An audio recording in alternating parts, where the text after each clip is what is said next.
ayihambe ayinamsebenzi udoti la buke esangweni kunjani ayahamba akanamsebenzi. Izakhamuzi zithukuthele esiganeni wabo zisola iMeya uTania Campbell ngokwehluleka ukuthumela izidingo emphakathini. Challenge kagogo I end up like isikoloto sami si40,000 ngingazi kanjani, so I have to ukuthi ngiyenze indigent, so abantu bazothubela bazoshuta namanje ngisamele bona ngakabathu akasuka esihlalweni mama ngoba manje siyabona njengala lokushini kunjani awubheka abantu nje akunamsebenzi nje sokusahlupheka imisebenzi ayikho. Urifilo neminyaka engama-59 ubudala sekuphele iminyaka emithathu engasebenzi emva kokulahlekelwa umsebenzi ngesikhathi se-COVID-19. Wafakwa ngaphansi kohlelo masipala ukusiza abantu ukuthola amanzi amahhala kanye nogesi.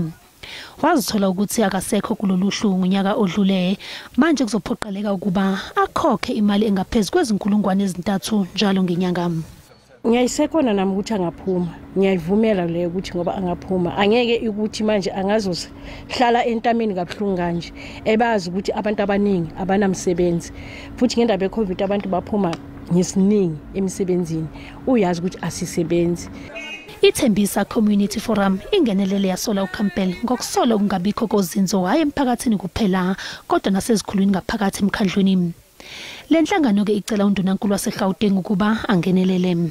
He should come and address us and hear our grievances, and hopefully out of respect and out of a positive engagement with him we will get some results. So the matter has been escalated. Ihhovisi leMeya linqabile ukuphawula ngalolu daba.